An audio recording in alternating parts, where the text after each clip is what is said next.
Psalm 145 vanaf vers 1 lees. Ek wil U lof verkondig, my God en koning. Ek wil U naam altyd loof. Elke dag wil ek U loof. Ek wil U naam altyd. Alle lof kom hom toe. Sy grootheid is ondeurgrondelik. Geslag na geslag, prys wat U doen en vertel van die magtige dade. Van die luister, die heerlikheid van die majesteit. Ja, ek wil getuig die heerlikheid van die majesteit. Ja, ek wil getuig van die magtige dade, sodat die mense oor die wonderdade sal praat. Ek wil van die grootheid vertel. Sonder ophou moet hulle U grootheid en goedheid verkondig en oor U die reddings vertel en jubel. Genadig en barmhartig is die Here, lankmoedig en vol liefde. Die Here is vir almal goed en barmhartig oor alles wat hy geskep het. Almal wat deur U geskep is, Here, loof U. En die troue dienaar is, Here, loof U. En die troue dienaar prys U. Hulle vertel van die koninklike mag en getuig van U groot krag. Die mense moet weet van sy mag, van sy koninklike mag en majesteit. Ja, Here, U koningskap vir alle tye. U heerskappy strek oor die geslagte heen. Vader, wanneer ons dink aan hierdie woorde wat U geliefde Dawid vir ons gegee het, dan kom raak ons ook stil by die ewige God. Ons dink aan die God van hemel en aarde, die een wat alles begin het. Ons dink aan Jesus Christus wat vir ons elkeen gesterf het, sodat ons in 'n verhouding met U kan staan. En dan kom plant ons onsself reg langs aan die Gees van God. Dis waarom ons hier is vandag, Here, om te luister en om te hoor en om die woorde van hoop in ons harte te bære. Vader, my gebed saam met elke gelowige is dat hierdie woorde wat ons ontvang sal harder praat as die stemme daar buite.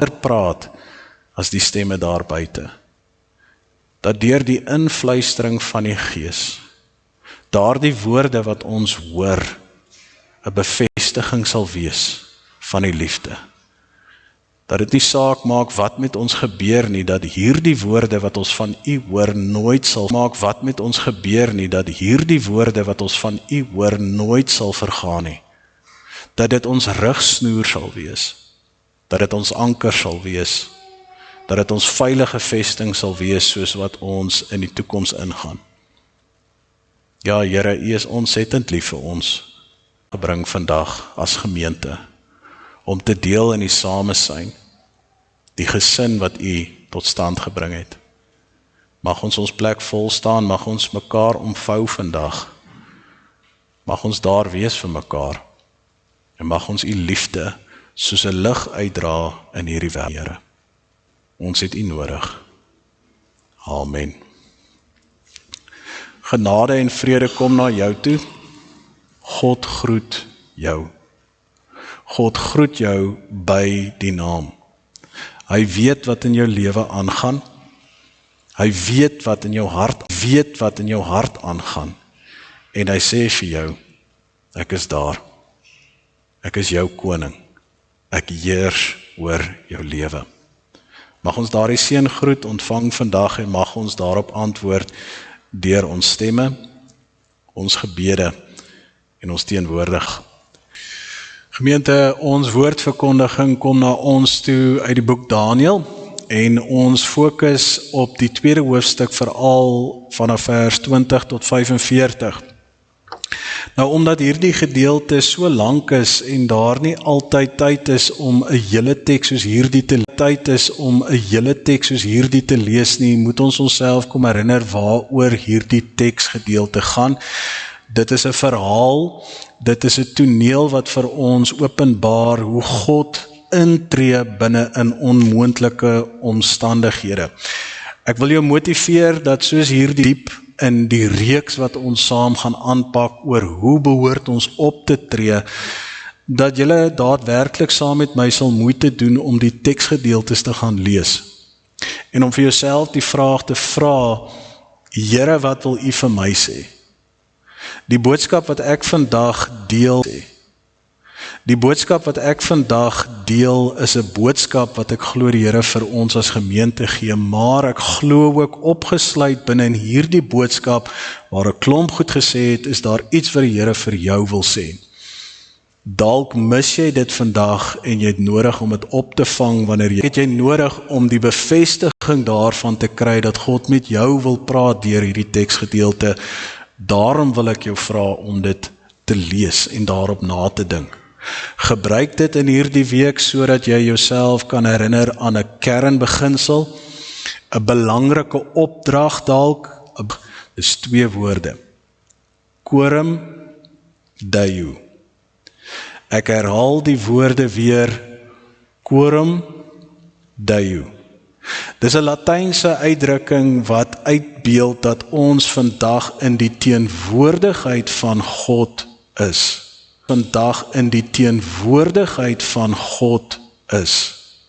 Maar die teenwoordigheid van God is nie net hier nie, die teenwoordigheid van God is buitekant die 4 mure van die kerk. Dis nie net buitekant die 4 mure van die kerk en die gemeenskap nie, dis binne in jou huis ook. Waarin ons nie vir jou kan sien nie, God is teenwoordig. In alles beweeg jy saam met God. En waarom is dit so belangrik? Want gemeente, soos wat ons ook vandag sal hoor, ons bevind onsself nie altyd in goedgunstige tye nie. Baie van ons bevind onsself in omstandighede wat ons graag nie in wil wees nie. Daar is dalk vrese en bekommernisse wat ons omvou, daar is goeters wat ons dalk pla, daar is goed wat ons slapelose nagte gee. En ons het in beheer. En God heers daaroor. Daniël 2 begin op 'n besonderse manier met 'n koning wat nie glo nie. Iemand wat nie God ken nie, maar wat in 'n aand voordat hy aan die slaap geraak het, 'n vraag gehad het oor wat gaan gebeur met my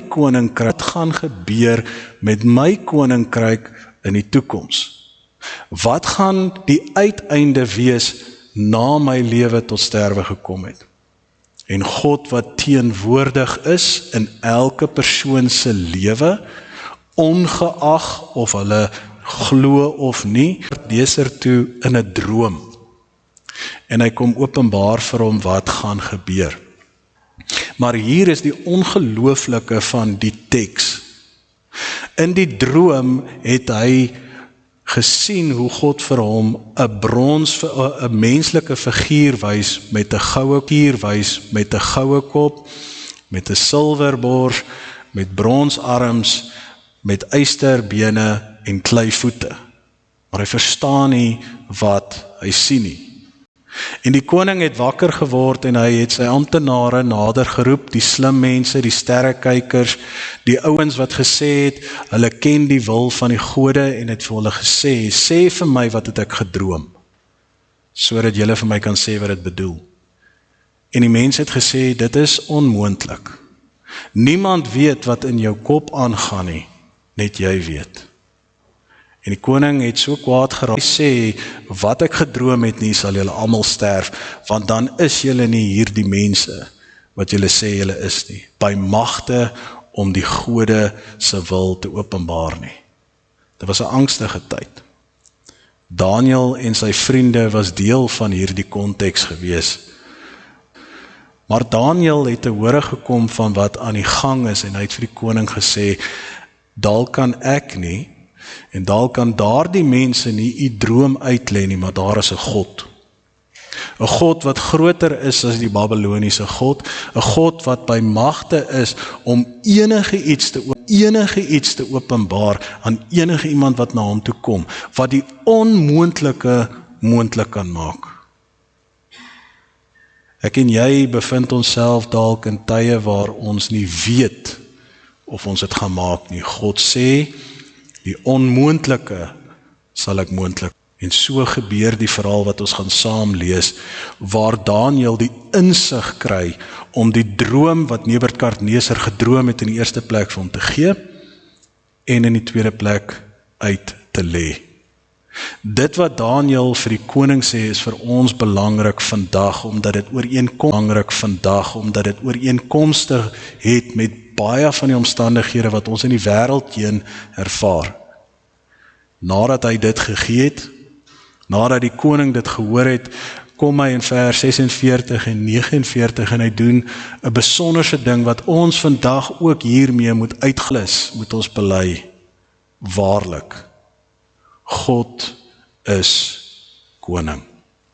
Ons lees net 'n paar gedeeltes saam vandag, omdat daar 3 gedeeltes is wat ek glo vir ons riglyne gee oor hoe ons behoort op te tree te midde van die omstandighede wat nie gunstig is nie. Ons lees in die eerste plek vers 20 tot vers 23 saam.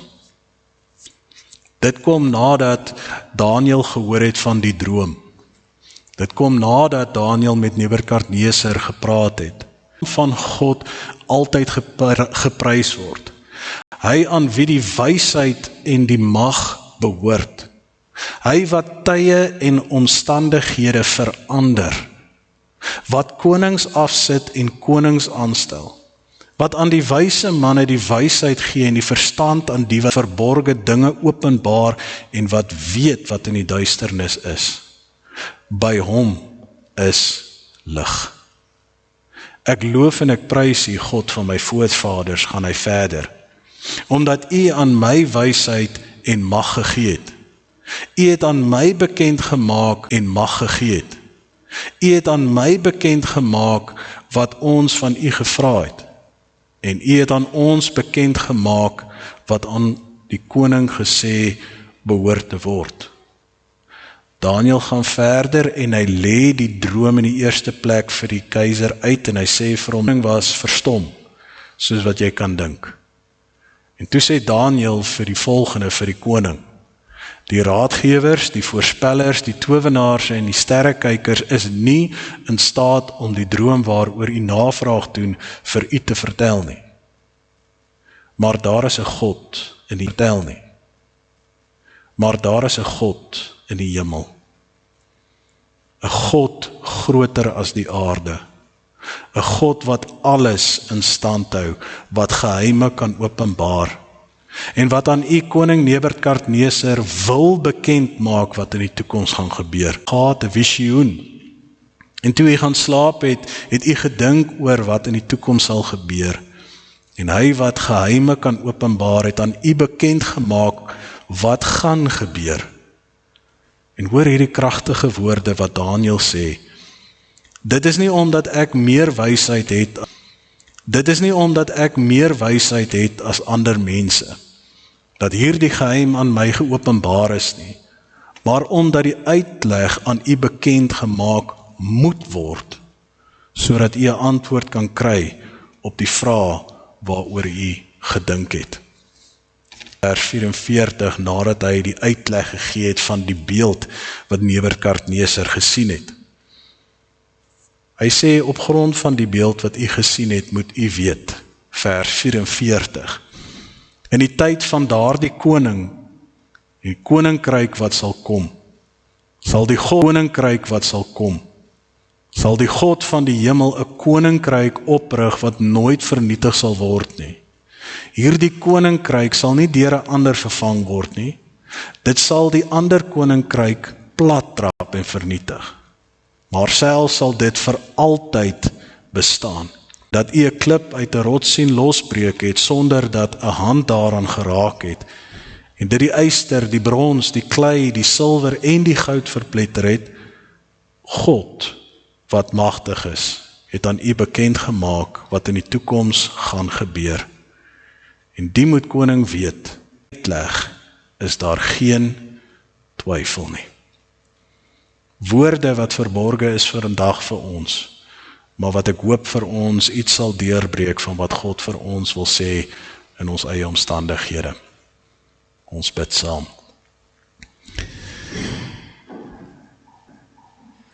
Here Jesus Christus, soos wat ons dink aan hierdie 3 afsonderlike teksgedeeltes, wat verwyderd voel van mekaar, wat so 'n bietjie van 'n hakkerigheid het wanneer ons dit probeer lees, wat nie lekker vloei nie.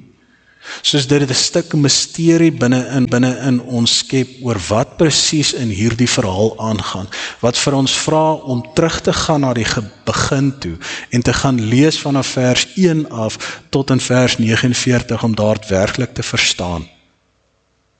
So is dit my hoop dat met hierdie metafoor van 3 tekste, dat U ons sal help om terug te gaan na die begin van ons lewe toe. Na waar alles begin het, en om te gaan kyk hoe U daadwerklik deur elke fase van ons lewe saam met ons geloop het. Dat ons onsself sal herinner aan die kern van ons lewe, U het dit gegee. Dat ons onsself sal herinner aan die belofte wat U gee, ek sal jou vul met mag en krag. En dat ons voort kan gaan met die belofte in die toekoms in, U sal heers. Dit maak nie saak wat gebeur nie. Dit maak nie saak waar ons onsself bevind nie. Dit maak nie saak wat ander mense sê gaan gebeur nie. U het die laaste sê. Want wanneer U sê dit sal gebeur, dan gaan dit gebeur. Die vraag is natuurlik net, glo ons dit? Of glo ons die twyfel en die vrees? Hou ons vas aan U Here Jesus, of kies ons om vas te hou in ons eie kragte? Daniël, een van die amptenare, moes daai keuse gedink hoe moeilik dit vir hom moes gewees het. Dalk is dit vir ons elkeen wat hierso sit net so moeilik om vas te hou in 'n belofte, wanneer die wêreld vir ons wys dat dit nie waar kan wees nie. Mag U daadwerklik in elkeen van ons die saad van wonder plant, wat vrug sal dra van 'n wonder plant, wat vrug sal dra van 'n wonderwerk, wat 'n getuienis sal lewe, dis nie uit my mag en krag nie, maar net deur die ingryping van God. Ons sê vir U dankie, Here Jesus, dat U na ons toe kom as hierdie God, die God wat wil openbaar, en die God wat vra om uitgedra te word in hierdie wêreld. Ons bid, Here Jesus, dat U ons sal help en begelei. Amen. Gemeente, soos wat ek reeds gesê het, gaan ons in hierdie paar weke wat vir ons wag, 7 te gaan lees oor kernwaarhede wat Daniël vir ons gee oor ons lewe. Wat ons help dalk om ons geloof te versterk in dae wat onseker is. Wat ons dalk help om ons geloof te versterk in ons eie geloofslewe waar ons vrae het. En nie in ons eie geloofslewe waar ons vrae het en nie antwoorde het nie. Waar ons dalk te staan kom voor uitdagings wat ons nie weet gehanteer moet word nie. Daar is een ding in die wêreld wat 'n sekerheid is. En dit word meer as een keer vertel, niks in hierdie wêreld nie. Goed verander. En dit gebeur teen so vinnige tempo, dat as ons nie daardie spoed handhaaf waar teen die veranderinge bly nie, dan bly ons agter en verloor ons tred. Wanneer ons dink aan die omstandighede waarin Daniël homself bevind het, wil ek vir jou 'n oomblik vra om te dink aan jou lewe. Waar bevind jy jouself tans? Hoe lyk die omstandighede waar binne jy jouself bevind? Tye gevind. Hy het binne in die amptenare se kringe beweeg. Hy was aangestel om daar in die paleis saam met die amptenare te beweeg. En dit mag dalk klink soos 'n goeie situasie, 'n goeie omstandighede waarin hy homself bevind het, maar dit was nie. Want jy sien, Daniël het iets geglo wat die amptenare aan die ander kant nie geglo het nie. Hy het geglo dat daar waar hy geplant is, was as gevolg van God wat gevra het dat deur hom hy iets sigbaar moet maak van sy krag. Die omstandighede waarin ek en jy geplant is vandag, ongeag van wat rondom ons gebeur is, roep ons om God te verteenwoordig, sodat mense God deur ons kan raak sien. Hoe lyk daardie omstandighede vandag? Omstandighede vandag. As mense na jou werk kyk, as mense kyk na jou lewe oor hoe jy omgaan, sien hulle iets van jou krag en jou insig en jou wysheid raak, of sien hulle daadwerklik God in die eerste plek raak en die genade raak? Daniël was anderste gewees as die meerderheid van mense wat in ons samelewing leef. Daniël was deel van die mindere gewees wat gesê het, ek kan nie self nie. Niks wat ek het is my eie nie, want alles het en is genade. Daarom wanneer ek antwoorde soek, wanneer ek insigte soek, wanneer ek oplossing soek, soos hierdie, het ek nodig om na God toe te gaan. Daniël bevind homself in 'n situasie waar hy moes gekies het hoe hy gaan optree. Plaas jouself vir 'n oomblik in sy skoene. Daniël word gekonfronteer met die vraagstuk, sal jy staan vir God wanneer die omstandighede nie goed gaan nie? Daniël kon kies om stil te bly. Hy kon kies om sy waardes, norme en identiteit te onderdruk en te verskuil, sodat hy nie konflik veroorsaak nie. Maar hy kies daarteen en te sê, in die dag en tyd waarin ek myself bevind, ongeag van wat gebeur, ek sal staan die een wat my gemaak het. Dit is soos Johannes 16 ons leer wat Jesus gesê het, onthou, jy gaan in hierdie wêreld dit moeilik hê, maar hou moed, ek het die wêreld reeds oorwin. Die realiteit van die saak, gemeente, is dat ons in 'n situasie onsself dalk bevind wat dalk ongunstig is. Wat vandag vir ons skree dat oorlog sal aanhou om te gebeur. Dat die agteruitgaan van die samelewing sal aanhou gebeur. Dat dit moeiliker en moeiliker sal word om maak. En dit is 'n werklikheid wanneer ons dit sien. Maar daar is 'n ander werklikheid wat ons as gelowiges anders te maak as ongelowiges. Die werklikheid wat sê, maak nie saak wat met ons gebeur nie. God is in beheer. Dit is 'n omstandighede waarin ons onsself moet sê, ons kan net ons krag vind in God. Ons kan net vertrou op God om vir ons deur hierdie omstandighede te bring, want geen mens kan ons daarmee help nie. Daniël kom herinner ons daaraan, dat in 'n wêreld wat nie so gunstig is vir God, en die genade wat hy in hierdie wêreld wil kom uitbeeld nie, om koning te wees in hierdie wêreld, dit sal nie altyd goedgunstig ontvang word wanneer jy vir hom staan nie. Ons sien dat in hierdie verhaal het daar 'n reeks gebeurtenisse plaasgevind wat vir ons iets gaan sigbaar maak van hoe noodsaaklik dit is om te kies. In Daniël 2 gebeur daar 'n merkwaardige ding. Die koning het 'n droom. En in die eerste plek gaan hy na sy amptenare, toe die mense wat slim is. En hierdie mense kan nie vir die koning sê wat in sy kop aangaan nie. En Daniël wat aan die ander kant is, wat God dien, in omstandighede waar mense nie God dien nie, bring vir God in die prentjie in. Wat jy aanbid vandag, die omstandighede verander. Kan die God waaraan jy vashou vandag enigiets moontlik maak? Jy sien, iewerste moet ons kom in die situasies waar ons onsself bevind, waar ons dit nie meer net bely nie, maar gaan leef. Bevind nie noodwendige uitdaging is wat ons moet oorbrug nie, maar 'n vraagstuk na 'n getuienis. Om te kan wys dat God in my lewe heers en dat ek hom kan vertrou met elke faset.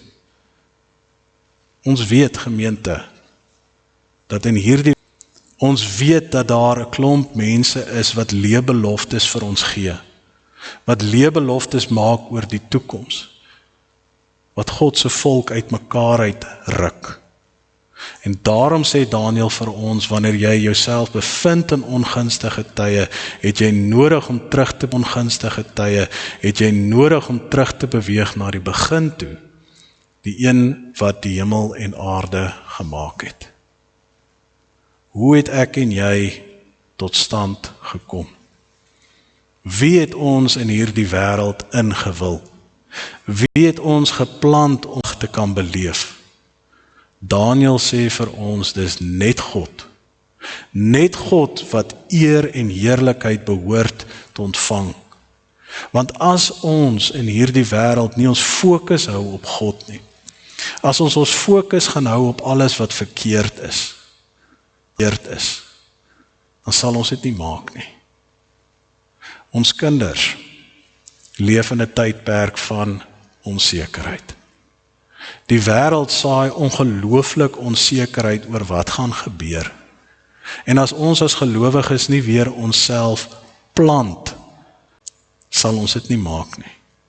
Ons identiteit is gekoppel aan God. Soms is dit nodig dat ons net onsself bietjie afskakel. Afskakel van wat buitekant gebeur, sodat ons kan fokus op wat hier binne in my gebeur. Soms het ons nodig om net vir 'n oomblik te stop en te kyk na waar God ons geplant het en wat God van ons vra om hier te gaan doen. Ek dink aan 'n verhaal van 'n man wat vroeg in sy lewe gesê het hy wil die wêreld gaan verander. En vir die eerste 10 jaar gesê het hy wil die wêreld gaan verander. En vir die eerste 10 jaar van sy lewe het hy regtig hard probeer. Maar 10 jaar het verbygegaan en hy het besef, dis te groot. Toe maak hy die besluit om sy land te gaan verander. En weer vir 10 jaar het hy sy lewe gegee om te probeer om daai omstandighede te verander. Hy kon nie. Hy het toe besluit hy gaan die gemeenskap probeer verander. En vir 10 jaar het hy probeer en hy kon nie. En op die einde van sy dag was hy 65 jaar oud. En toe kom hy tot insig. Die enigste persoon wat ek kan verander is myself.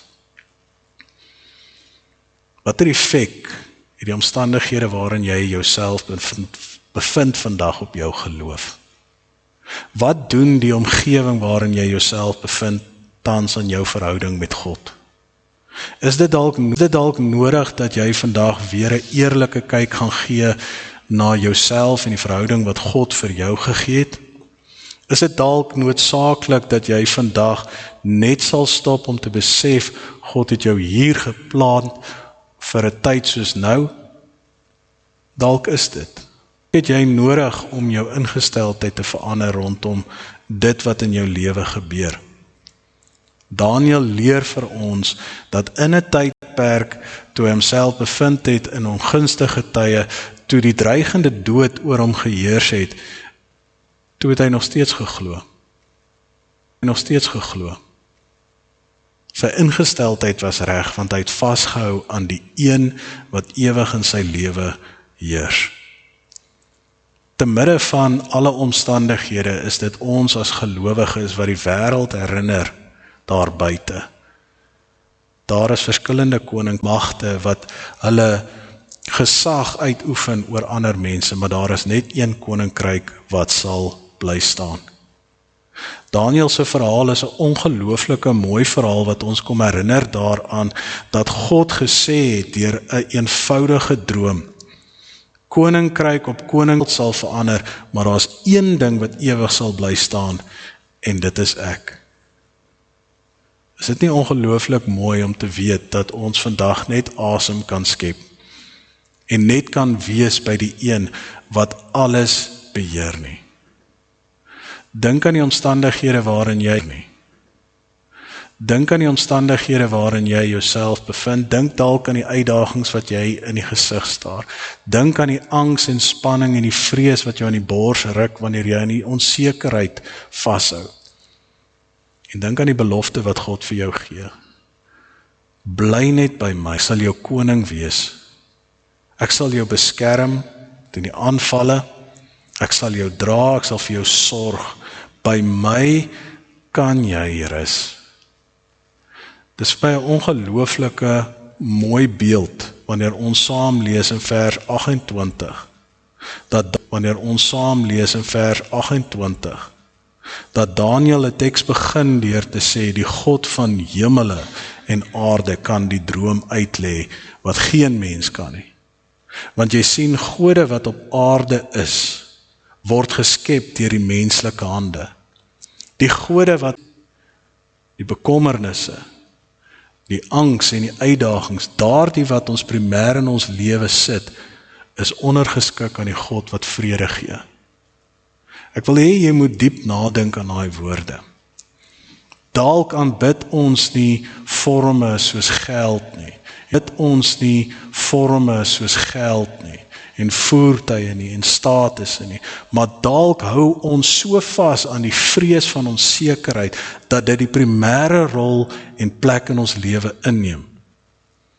God sê vandag vir ons deur hierdie teksgedeelte, maak nie saak wat in hierdie wêreld gaan gebeur nie, ek is jou God. As ek dink aan die beeld van Daniël, en ek dink aan die metafoor wat ons aan vashou, dat God deur alles 'n konstante is in ons lewe. Dan kan ek nie anders as om te dink aan die beeld van Petrus wat op water loop nie. Want dit is wat God van ons gee vandag. En dis die uitnodiging waartoe hy ons nooi vandag, is om op water te loop. Om ons oog en om te weet ons kan bo enige situasie uitstyg, ongeag.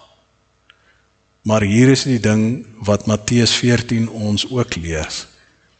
As ons ons oog afhaal van die een wat ewig koning is, wat sal met ons gebeur? Ons sal sink.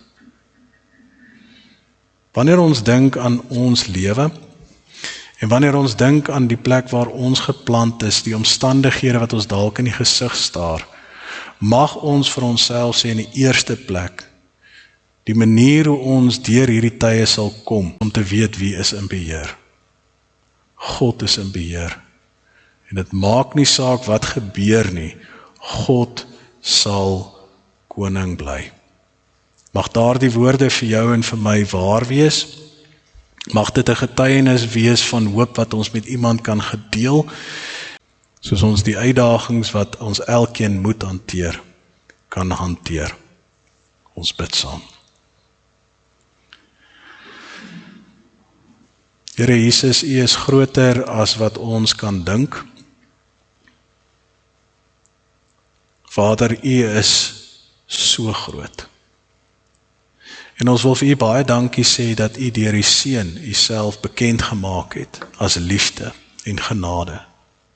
Dat U vir ons die oop uitnodiging gegee het om net by U te kan rus, om te kan vashou aan U kleed, om by U voete te kan kom sit, en om te kan hoor wat U vir ons wil sê. Here, ek bid so, Vader, dat U ons sal help om te hoor, om daadwerklik die woorde wat U gee vas te maak in ons harte, sodat dit die woorde sal wees wat ons help om in hierdie toekoms te gaan, en om te oorwin. Vader, ons bid vir onsself, ons bid vir ons kinders, ons bid vir ons kerk, ons bid vir ons gemeenskap en ons bid vir ons land, dat U die koning sal wees, die koning wat alle eer en lof sal ontvang. Here Jesus, help ons om in geloof en vertroue te leef en om vas te hou aan U. En ons sê vir U dankie dat daardie uitnodiging om na U toe te kom 'n oop uitnodiging is. Mag ons mag ons Vader na U toe kom vandag, net soos ons is. Amen. God stuur jou in hierdie wêreld in. Die genade van God die Vader Die liefde van sy Seun Jesus Christus en die bystand teen Jesus Christus en die bystand van die Gees gaan met jou heen. God is koning. Hy is koning oor die heelal. Jy is een van daardie koning se kinders. Mag jy so leef.